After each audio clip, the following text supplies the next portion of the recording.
have yourself a merry little Christmas. Ho, ho, ho! Merry Christmas! Ho, ho, ho! Merry Christmas! Meet me under the mistletoe. Merry Christmas to one and all. Hello, Merry motherfucking Christmas. We're not quite there yet, but this is my second attempt at a Christmas themed upload because those of you who are witness to yesterday's travesty, I tried to do a Christmas episode and I just wasn't feeling it. I just wasn't feeling that Christmas spirit, even though that's what it was supposed to be about. That Christmas motherfucking spirit, I just wasn't feeling it.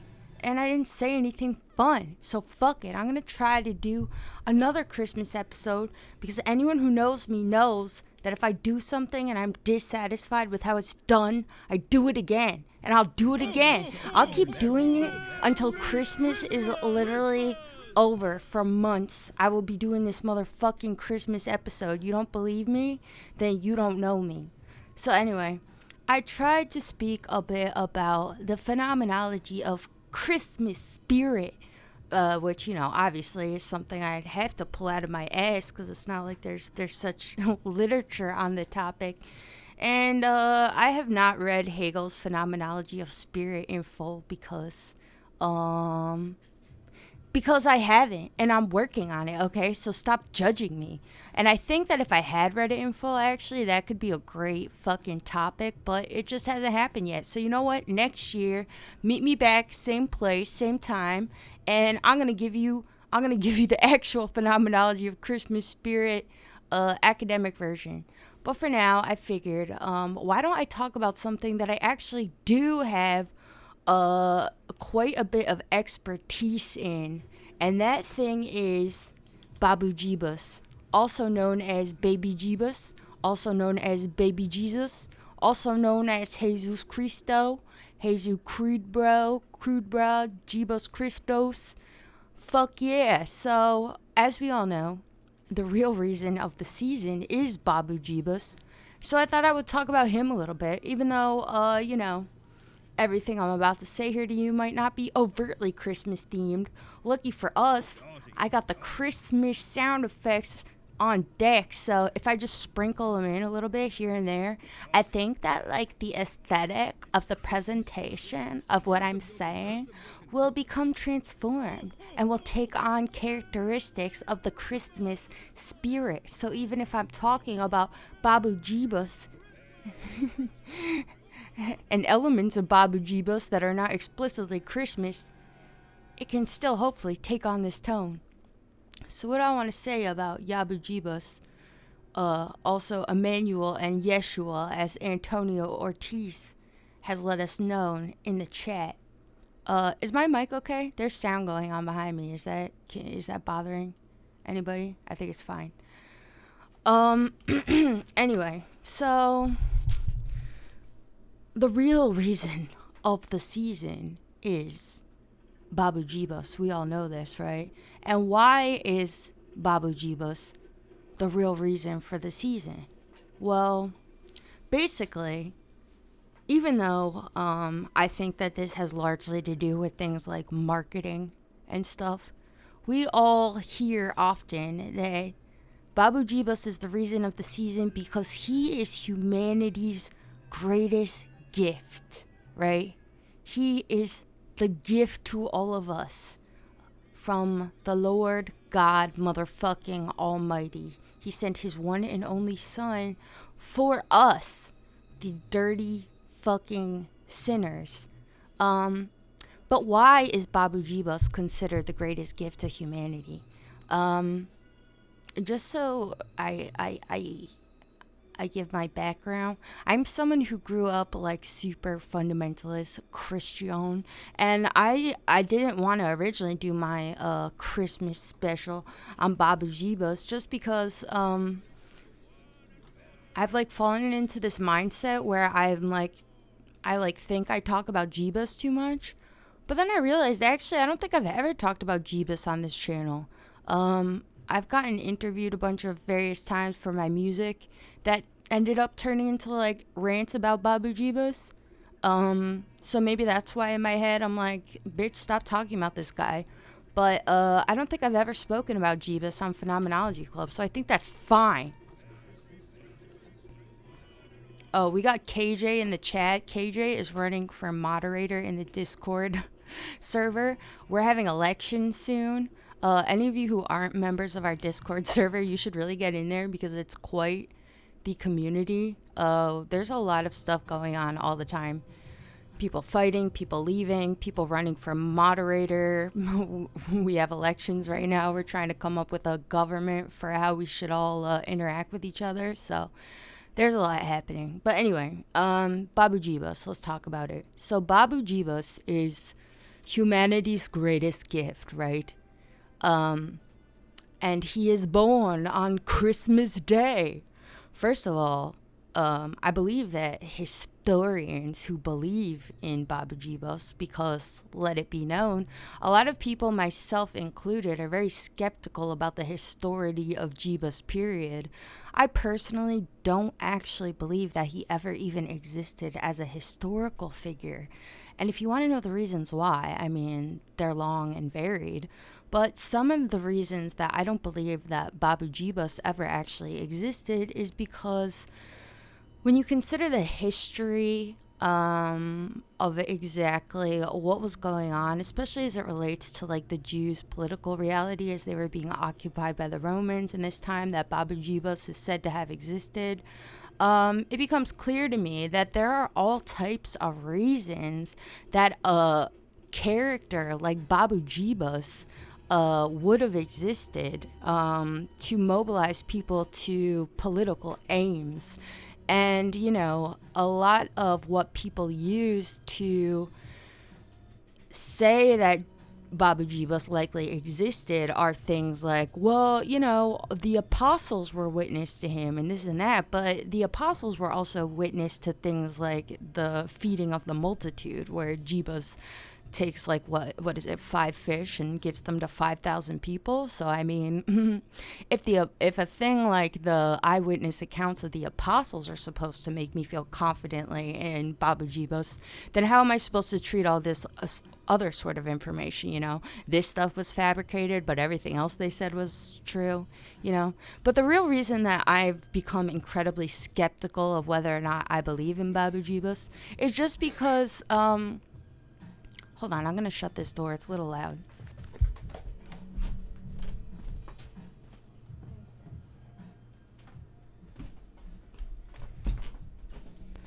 All right. The real reason for the season is... no, the real reason that I've become skeptical of the historicity period of Babu Jeebus and why I don't personally really think that he existed is because there's just no historical record of the guy. I believe that the first real historical mentioning of Babu Jeebus is from a historian that I believe was writing in either 60 or 80 AD, a Roman historian. So, I mean, this person had never even visited, you know, the place, Jerusalem, that Jeebus was existing in, supposedly. And he mentions Jeebus, as basically the guy that Emperor Nero fucking hates. Because, you know, Nero, a.k.a. Zaddy, that's my boy, is the notorious hater of the Christians, and he killed many of them, you know. And this reality, the fact that early Christians were being persecuted at enormous rates, being murdered and stuff, that's another reason that people say they likely believe that a historical figure like Babu Jeebus ever existed. You know, the proof is in the pudding, so to speak. All of these early Christians that are just willing to go into the fucking gladiator ring and fucking fight. But you have to remember that this environment is incredibly political. You know, it's not just an issue of, oh, I love Jesus, why are you persecuting me? It's that the Romans were occupying the Jews, and, you know, they wanted to liberate themselves from this incredibly oppressive empire that had taken over their fucking shit. And also, the story of the crucifixion in particular, which I'll save that one for Easter if we do another Babu Jeebus episode. Remember, we're keeping it Christmas. Can you hear these effects? Look, every time I go too far away from Christmas, I'll bring us back a little bit. One objection raised by historians for why people should become skeptical of the historicity of Babu Jeebus period is because during the crucifixion story, Pontius Pilate, anyone who's familiar with the story knows, he's approached by the rabbis who want Jesus to be gone, basically. I mean, the rabbis, the Pharisees, they fucking hate Jeebus because, he's riling up the people. He's calling them all fucking fakers, money-hungry, greedy assholes that are just exploiting the Jewish peoples and really have no relationship with God. So, they want him gone, and they come to Pontius Pilate and say, like, take him off our hands, please. Like, fuck him up. We hate him. He's fucking up our shit. And also, like, there's this Jewish holiday that takes place every year where we free a prisoner, and Pontius Pilate respects this request.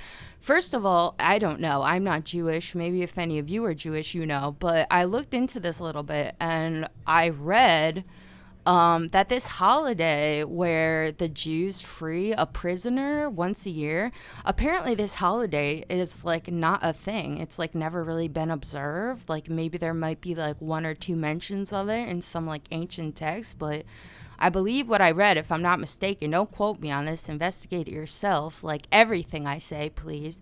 But apparently this holiday doesn't even exist. So that already makes you feel a little suspicious what's going on here. And then beyond that, the fact that Pontius Pilate would do a thing like release Barabbas, who is guilty of crimes against Rome. I mean, Pontius Pilate was only I don't know the word, a consulate. He had higher ups in Rome, this man answered to other people. He couldn't just be like, if the Jews come to him free this guy, he can't just be like, okay, you know what, why not? It's your holiday, I guess so, and I'm gonna kill this Jesus guy too. Pontius Pilate wasn't the emperor of fucking Rome. He was just the fucking, stand-in fucking leader of the the occupation of Israel. So, that's suspicious as well. Pontius Pilate acting in such a way on his own accord, I mean, that could be a thing for which he could become executed. It doesn't seem likely that such a thing would have happened. But who knows? Who knows? I'm not a historical expert. But these are all the reasons that I myself have become skeptical as to whether or not such a person even existed. Oh wait, I'll mention one more. Also, the fact that clearly the legend of Babu Jeebus greatly resembles all these other types of figures from the ancient world, most notably Zoroaster.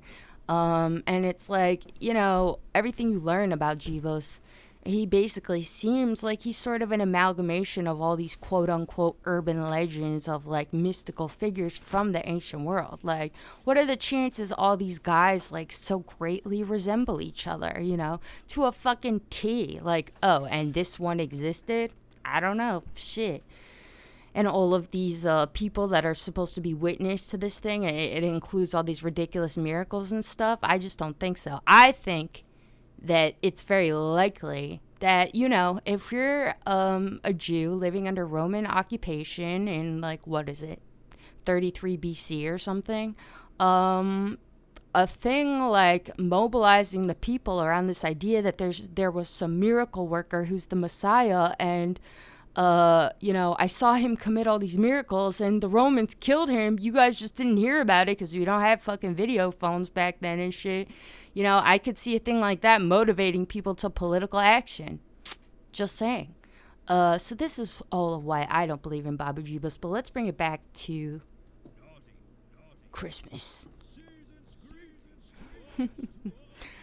So Jeebus is the reason for the season, and we celebrate Christmas for a variety of reasons. I mean, originally the holiday, or much of how we observe it, is pagan, and the Catholics basically took this pagan celebration of Christmas, which probably wasn't even one celebration in and of itself. I'm sure they like mishmashed it when they did their thing as well, and it became a Catholic holiday where it became about Jesus being born. And like I said on yesterday's episode, in early America, when the settlers first came, they weren't even allowed to celebrate Christmas because they were so opposed to the Catholics, and it was just another fucked up Catholic holiday. So we weren't even allowed to celebrate Christmas. So Christmas is un-American, let it be known. But Jesus, once again, Jeebus is the reason. And the reason he's the reason for the season is because he is supposed to be a gift, right? But why is he a gift? What is the relevance? I mean, people who are Christians or were previously Christians will know, but those of you who don't, I'll just tell you because it's Christmas and it's story time. Basically, the coming of Jesus is the fulfillment of the Old Testament prophecies, And this is ultimately the difference between Christians and between the Jewish people. I mean, there's many differences, but as far as like the ideology, this is like the basic rift, because we see both of these religions observe the Old Testament scriptures. And in the Old Testament, it is foretold that there will be a Messiah come to deliver the people from essentially damnation, eternal damnation. And in the Old Testament, I mean, I'm sure most of you know, God is a dick. Like, he's a fucking dick. He's about his business. He doesn't give a fuck. You gonna ransack that city, you better kill the women, kill the children. You better dash those babies upon the motherfucking rocks. You better not eat seashells after dark. There's a lot going on. God gives no fucks. He is cruel and he is unforgiving. And in the Old Testament, he only has one people, his chosen people, who are the Jews. These are the sons and daughters of Abraham, and he has chosen them to be his people, and basically gives zero fucks about any other people. So that's part of the justification for why God's such a fucking asshole in the Old Testament, because those weren't his people, And in the Old Testament, there is no hope. If you are a Gentile, aka not a Jew, there is no hope that you could ever be forgiven for your transgressions, because we are all born from sin ever since Adam and Eve ate that motherfucking apple and realized that they were butt fucking naked. Can I say something real quick while we're on Adam and Eve? You know what I realized? You know how there's all these like funny like social media memes about post-nut clarity and shit? I realized that the Adam and Eve story is totally a metaphor for post-nut clarity. Like, it's so perfect, And post-nut clarity, for those who don't know, is this idea that, like, as soon as you're masturbating to some, like, whatever kind of porn or whatever, and as soon as you finish, you're like, oh, what am I doing? Like, the porn's still playing, and people are just, like, slapping their fucking meat against each other, and the, like, dead fish, and it's just like, oh, what am I? I'm disgusting. Oh. This is like totally what's being described during the Adam and Eve story, post-nut clarity. Like, they eat the apple and then all of a sudden they realize they're naked. They realize their nakedness and that they're fucking fucked up and disgusting. I love that I figured that out. Adam and Eve is a metaphor for post-nut clarity. But anyway, as soon as Adam and Eve ate that motherfucking apple, they basically set the tone and the path for the rest of us, that we were all fucking doomed, except for the people that would be chosen by the Lord, the Jewish peoples. And throughout the Old Testament, as we're witness to all of these stories about the Jews getting treated terribly by God, let me just say. God gives the Jews no break. They may be his chosen people, but he is not nice to them either. Jesus Christ, I mean, just read the book of Exodus. As soon as he delivers them from slavery in Egypt, which I forget, but I'm sure they were slaves in Egypt according to the Old Testament. By the way, this is another thing that is historically unproven and likely untrue. Obviously. I mean, it's not true. But I mean, likely. I don't know. Someone's going to come in here all mad. Whatever. I'm not a historian. But, the Jews are slaves in Egypt in the Old Testament, and then he delivers them, and then as soon as they're delivered, the shit starts happening, and, there's like a story where God tells Moses, like, strike the rock, and water will flow from it. Or maybe he says to speak to the rock or something, and Moses, like, strikes it instead, which, first of all, I mean, what was Moses thinking? Like, was that, like, a nervous tick? Like, why didn't you just do what this guy said? You know he's an asshole, but, like, whatever. So, yeah, it is Moses' fault, but then the punishment is incredibly unwarranted. God's like, oh, you wanna fuck with me? 40 more years in the desert, bitch. How you like that? 40 years, bitch. Really? All of us have to live in the desert for 40 more years after we were just slaves in Egypt because Moses did this thing? First of all, why do we all have to suffer for this asshole? Second of all, 40 years? You're a dick. But anyway, so God in the Old Testament is an asshole, and throughout the Old Testament there are multiple prophets, and they prophesy this coming of the Messiah. And once the Messiah comes, Babu Jeebus, the Messiah is foretold to be a person that will deliver all peoples. And so not only will his chosen peoples, the Jews, have a chance at salvation, but all peoples will have a chance to be saved from our original sin and be able to be with the Lord in heaven, because also in the Old Testament there is this theme over and over again of sacrifice. You have to have a sacrificial lamb to atone for your sins. God just has a boner for dead animals. God just loves them. Stack them up those dead animals. God wants a lamb today. You better find one and you better sacrifice one. And this is part of the famous story with Abraham, where God tells Abraham to sacrifice his only son Isaac, so that Isaac will be, Isaac is the sacrifice God desired in that moment, because God's a dick.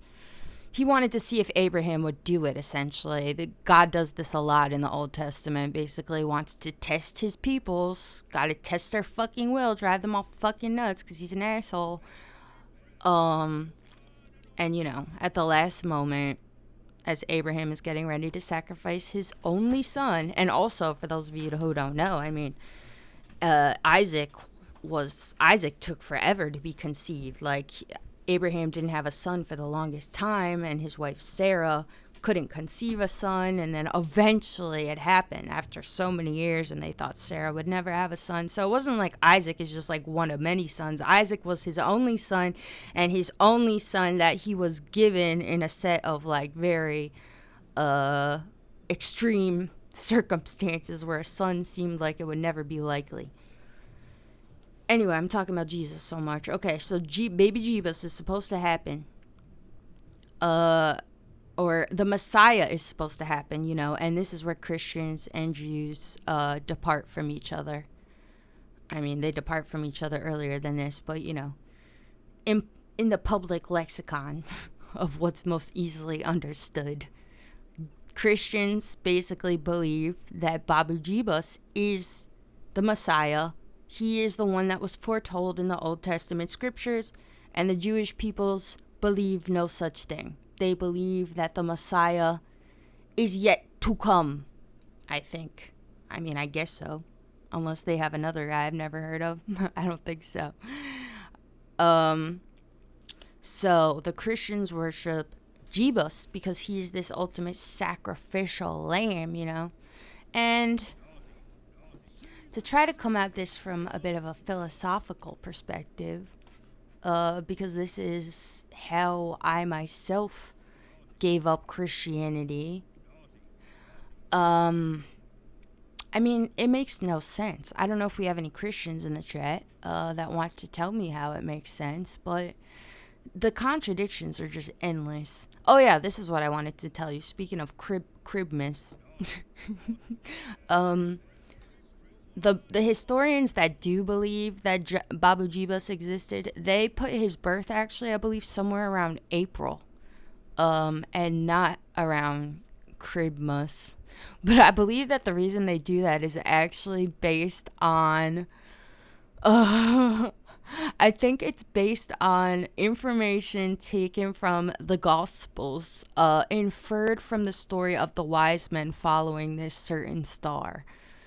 I don't know if that's true for all historians, but that is definitely true of one account I read, that people actually place his birth sometime around April. And the reason that they do this is because it has something to do with like fucking Venus shining bright or something. Because, you know, in the Christmas story, the wise men follow this star in the east, the brightest star or whatever. And, you know, they know that the wise men came from like North Africa. So they put it all together. Like, okay, if the star was in the east and they were following you here, blah, blah, blah. Jeebus was born in April. Great. I don't know anything about that shit, but that's what I'm pretty sure.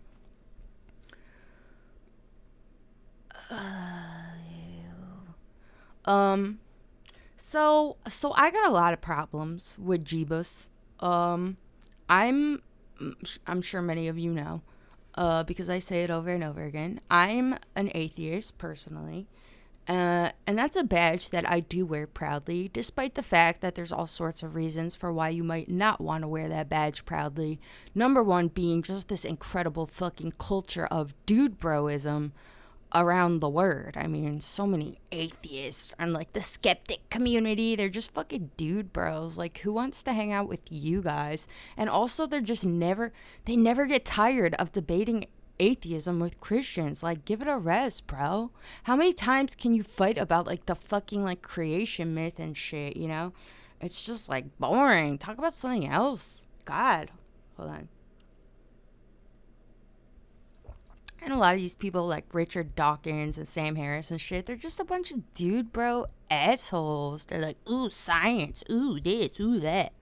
So I understand why a lot of people shy away from the title, but I'm someone who believes very much in reclaiming titles and conquering my surroundings. So I'm not going to let them take this word from me just because there's a bunch of fucking dude bros. So fuck you. Okay? You guys feeling that Christmas spirit? Hold on, I'm drinking coffee. Listen to these sounds.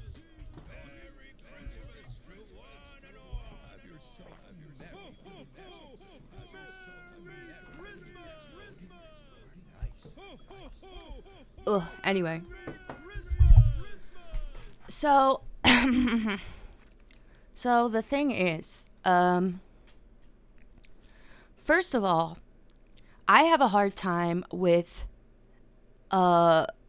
this contradiction that emerges, and we see it everywhere, you know, when we observe popular Christianity and Christians, how there's this Old Testament God who I just described as this fucking dick, you know, kill all the women, kill the children, kill the babies, kill all the animals. And then we have Jeebus, who is like the exact opposite. Jeebus smoked hella weed, basically. I mean, he's just like, peace and love, bruh, like, bruh.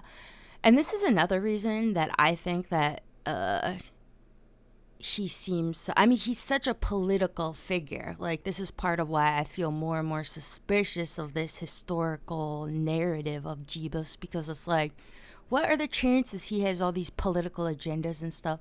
He's known as being very passive, though. It is true. And, you know, this is part of why people, like, love to fucking... Even people who aren't Christians just love to be like, Jesus would never hate gay people. Jesus would never do that. Like, are you sure, really? Because, I mean...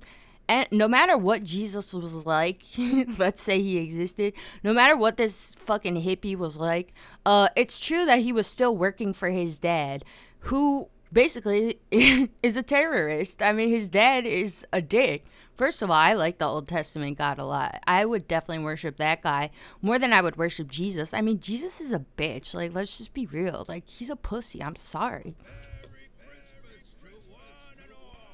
He's just like always like, if your enemy like touches you, like turn your other cheek, bruh. And da, da, da, da, da, da. I get that being passive is a good thing in certain circumstances, but it's really like not it's not always like the morally obvious choice. I mean, violence is also necessary in many circumstances. And he's just like always like, whatever, bruh, it's chill, bruh. Just be chill, act cool, bruh. It's like, that's just not me. I don't like that. I don't like that. And I don't like that people act like Jesus would do this or Jesus would do that. Because the way I see it, I don't think that Christians are hypocritical really in anything, even in their things like, I mean, they are in lots of ways, don't get me wrong, but let me say what I'm about to say. I don't think that they're hypocritical for a thing like, deciding being gay is bad, for example. And people say that they are because like Jesus would never. Jesus said love everyone.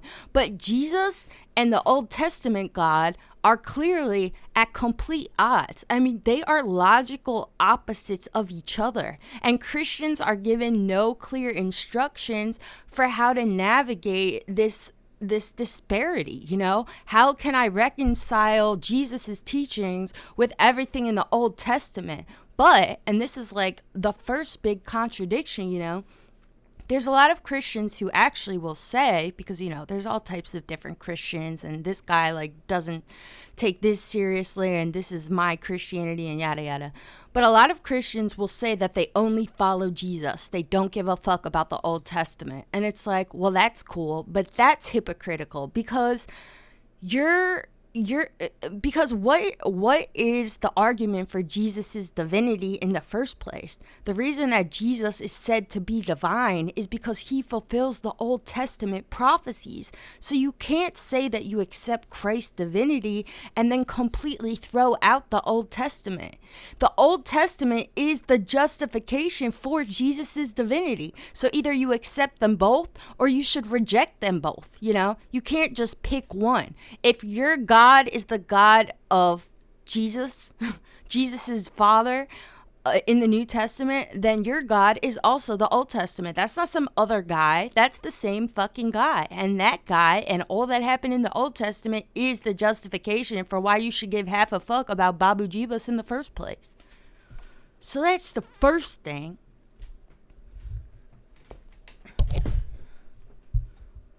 Lady Grinning Soul says, nah, but if everyone acted like Jesus, it would be chill. That's why we like him. It's a working conception of how true equality could be manifested. Just unlikely because no one wants to sacrifice self. I just don't agree. I think that, especially when you consider that a lot of Jesus's most famous teachings about being passive and turning the other cheek and stuff were done in the context of him being asked by his disciples about how they should like interact with the Roman forces of oppression around them, then I think that this seems much more sinister. It's not that Jesus was just like, you know what, if your neighbor's throwing a fit, chill out, bro. It's not that big of a deal, which is a teaching I would align with. It's that Jesus basically tells the Jews, don't fight back. Fighting back is stupid, the famous passage where they ask if they should have to pay taxes to Caesar or whatever. And Jesus is like, give to Caesar what is Caesar's and give to my father what is his, or whatever bullshit, Jesus has this message kind of basically becoming submissive to authority in many ways. And Jesus, I think, is very ascetic. And I hate him. I'm sorry. Babu Jeebus, I hate you. Because I think that if you want to accept Christianity, like I just said, you have to accept that the Old Testament is divine as well as the New Testament. Jesus' teachings can't be divine in and of themselves because the Old Testament is the justification for Christ's divinity, right? And if you want to accept this, but also, I mean, you could throw out the Old Testament altogether. Let's just do that hypothetically. You could throw out the Old Testament altogether and say, I just accept the teachings of Jesus. I like what he did or whatever. And still the set of conditions would be similar, you know, that we are all born into this world as these creatures that are ultimately at baseline corrupt, and we are by nature programmed, quote unquote, to be cruel to each other, to be greedy, to commit acts of violence against each other. And, you know, it is only through becoming submissive that we can hope to essentially atone for our sins, our original sin of just simply being human. And this is why even to try and appreciate Christ's teachings from a secular perspective, I can't, because they all are centered around this idea that humans ourselves are unworthy of goodness and incapable of goodness, and it's only by things like denying ourselves and our nature that we could ever hope to be good or be saved or be worthy of anything. And I fucking reject that. This is the mode of all Christianity. You can't believe it unless you also hate yourself. You have to believe that you are by your own nature corrupt and disgusting and undeserving of anything good, and also incapable of anything good. And if you want to be anything good, you must deny yourself and your very nature. And this is so true that even people who are not Christians, this attitude is so pervasive. Look at how we talk about climate change and shit, and look at how we talk about politics. Everything's like, humans are disgusting, we're a plague on the earth, we're evil, we don't deserve anything good, I hope we all die. Like shit like this, you know, humans are by nature corrupt, and we're by nature violent, we're by nature evil. Like, speak for yourself, bitch. I don't believe that that's true at all. I believe that that's a terrible fucking attitude, and fuck that. I don't think so. So this is my gift to you. My gift to you is telling you to snap the fuck out of it. Snap the fuck out of it. That's not an attitude anybody should be having about themselves, especially if you want to make things better, which you seem like you do. That attitude in and of itself makes no sense, because, I mean, I've said this before, so I won't get into it again. But if you believe that the justification that humans should die because we are by nature evil or some bullshit, if you believe that, then why are you even bothered, you know? Like, wouldn't you just mentally treat us like we're a bunch of fucking mosquitoes or something, you know? Like, we just happen to, unfortunately, be naturally wired to be terrible creatures, you know? Like, it wouldn't even be a moral issue. It would just be like, it's unfortunate, but I think that humans should probably perish because it would be better for the ecosystem or some shit, you know? It wouldn't be this, like, incredibly emotional, grandiose narrative about we deserve to die and we're the worst and we don't know how to treat each other and blah, blah, blah. Like, you sound like you care. You sound like you think humans are capable of something better. You sound like you feel like things aren't right, you know? So, how about you start making some fucking sense?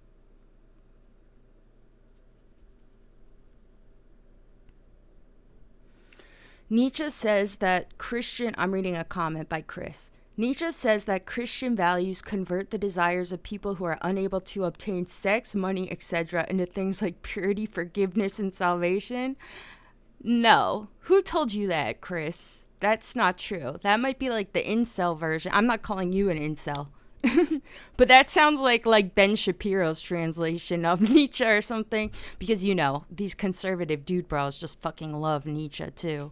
People like I was talking before, Richard Dawkins and Sam Harris and all them, they love Nietzsche. And they would probably say something like this, but Nietzsche did not believe that that people became became Christians, or had to come up with these ideas of purity and forgiveness and salvation because they couldn't get laid or they couldn't get rich. I mean, Nietzsche was not rich. Nietzsche fucking, I mean, maybe comparatively, I don't know what the German economic system was like when he died, but I mean, he died like alone and sad. But yeah, no. Nietzsche believed, as I believe. I'm definitely trying to channel him a bit. I mean, the first work of philosophy I ever read was on the genealogy of morality, which moved me deeply. And the sentiment that I was just expressing to you is the same exact sentiment that Nietzsche is on about over and over in this book. It's that humans are basically in this mode, especially within Christianity, we come into these modes of extreme self-hatred and we deny our own greatness. But we are by nature capable of such amazing things, and this should be obvious to just about anybody. I mean, observe the fucking course of human history. Look at all the amazing things that we have done, across civilizations. I mean, look at the fucking pyramids. Look at Stonehenge. Look at ancient Egypt. Look at China. I mean, China's one of the oldest civilizations in the world. Look at all the amazing things that they have done for thousands and thousands of years. Written language. Fucking now we're on some like technology shit. Medicine. We do so much amazing shit. And we do it just because we naturally do stuff. Every species naturally does stuff, and the stuff that we naturally do, a lot of it is trippy as fuck. So why you hating? Stop hating, you fucking dicks. But yeah, Nietzsche would not say that. Nietzsche believed in, human greatness has nothing to do with like people's inability to get laid. It was about how people who basically were too afraid of or felt themselves too incapable of achieving greatness themselves, they had to create a justification for why, And like the thing I was just saying about climate change and shit, I feel like people are doing the same exact thing. It's not that Christianity is necessary for this justification to emerge of self-hatred, You can come up with all types of justifications like, oh, we'll never be great, we'll never get past this time in history or whatever because we are corrupt, we are evil, we are violent, we are greedy. You're just justifying something probably for many reasons. For one, you don't think that you are capable of doing anything great. So why don't you take it up with yourself instead of speaking negatively on the rest of us? Because many of us recognize that we are capable of doing great things. Right, Babu Jeebus?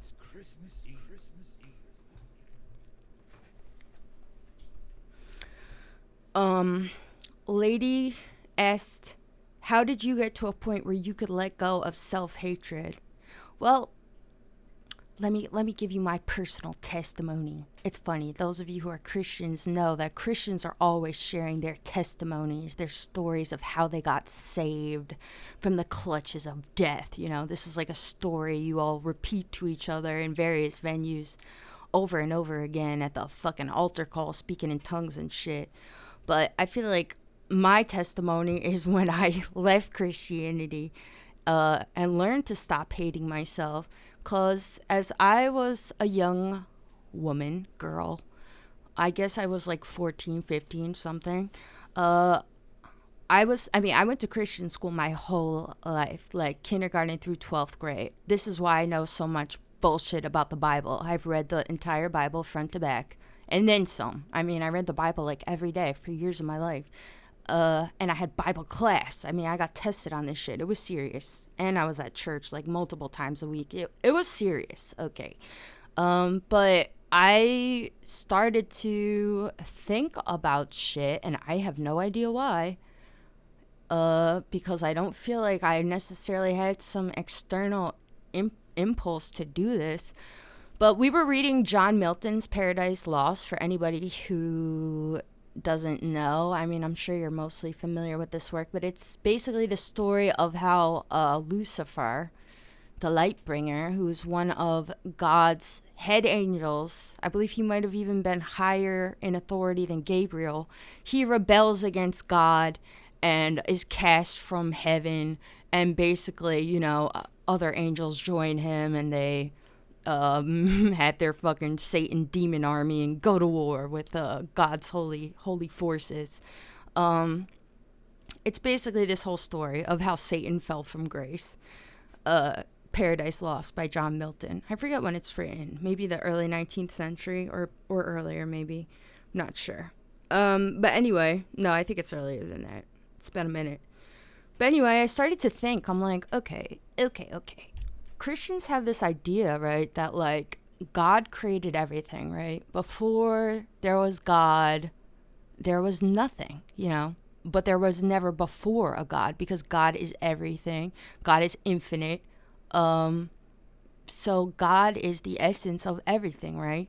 And God is purely good. God is the opposite of everything that is bad, But then it had me thinking, like, well, then how did evil ever come to exist? It doesn't make any sense. Like, Lucifer rebelling against the Lord is enough for evil to spontaneously emerge out of what? I thought God was everything. If God is everything and there's nothing apart from him, and everything up until this point is pure goodness and nothing bad ever exists anywhere because God is infinite, then how the fuck was this action enough for evil to just spontaneously come into being? It doesn't make any sense.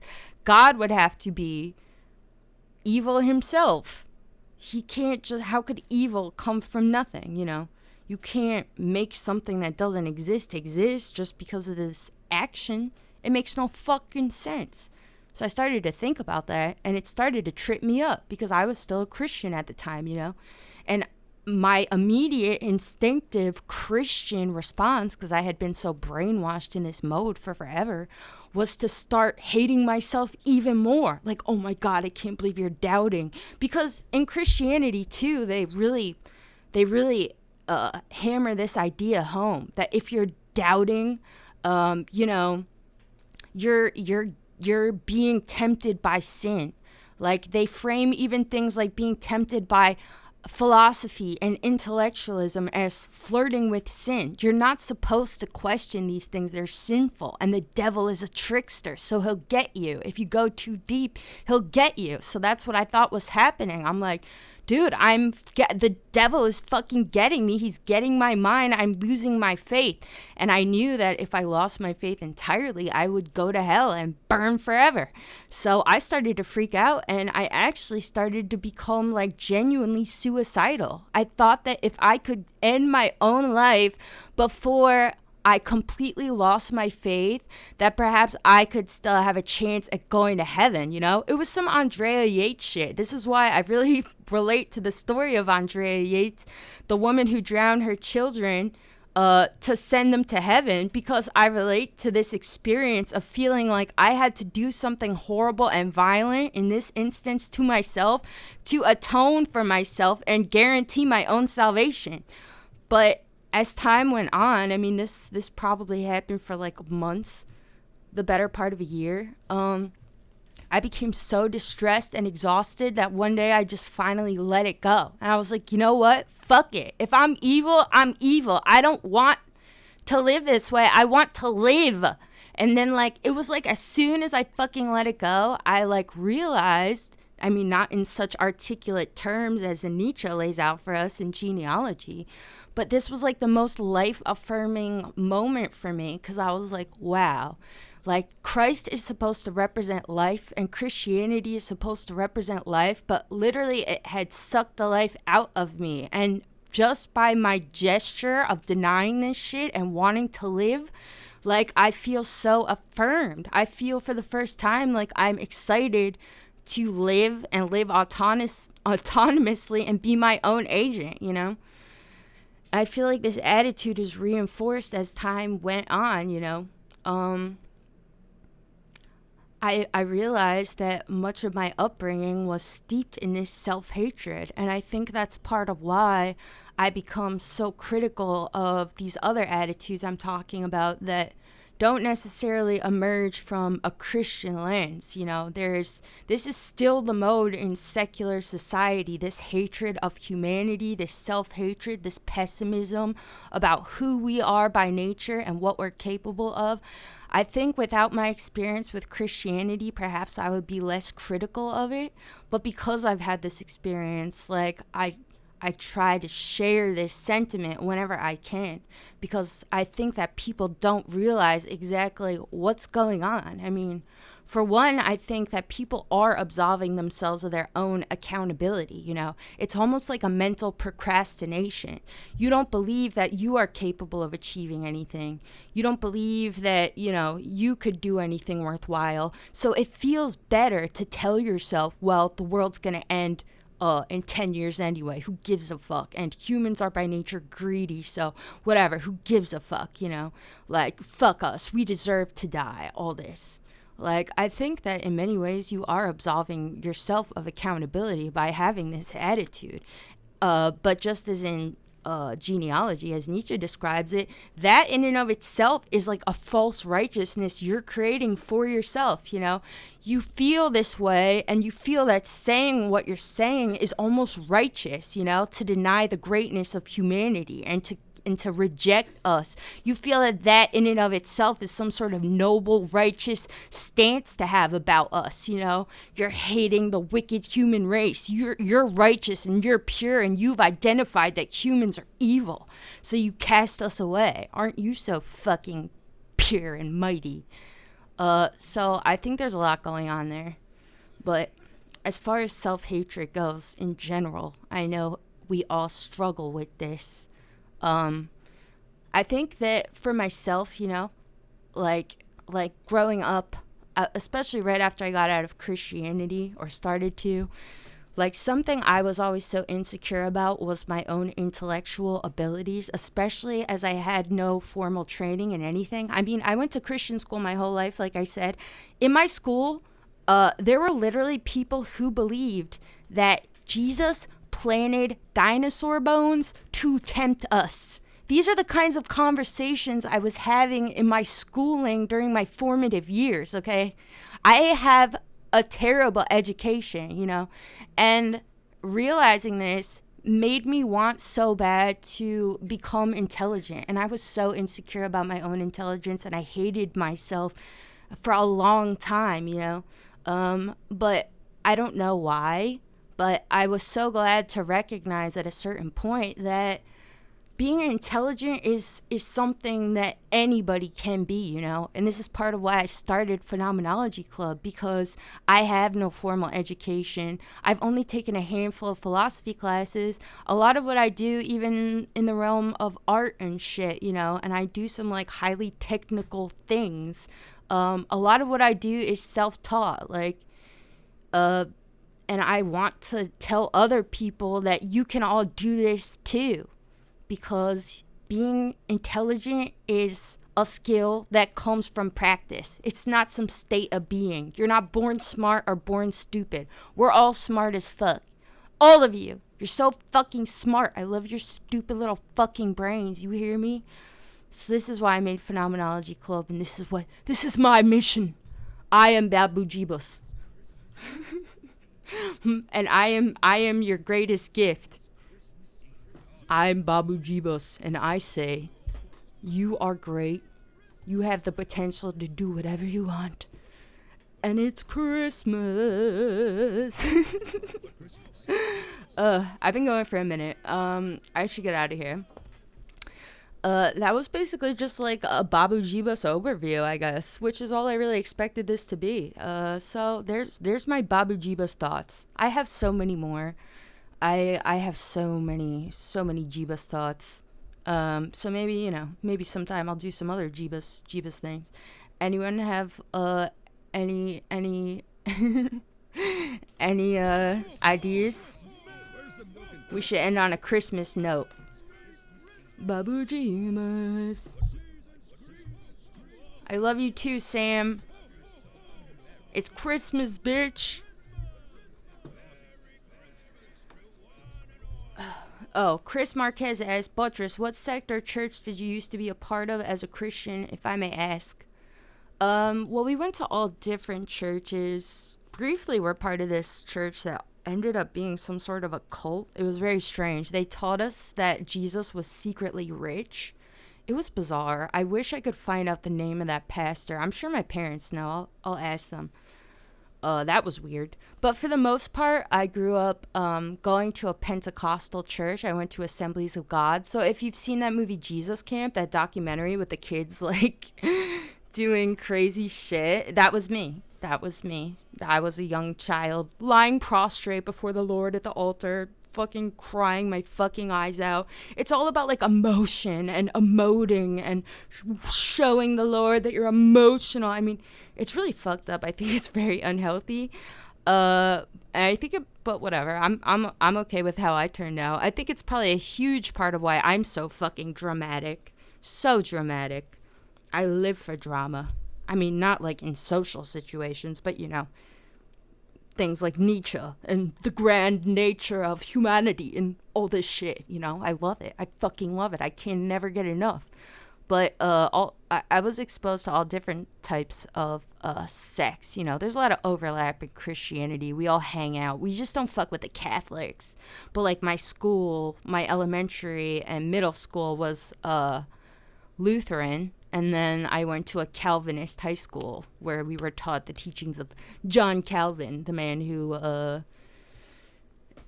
his whole thing was predetermination. This idea that you're born either destined for heaven or for hell.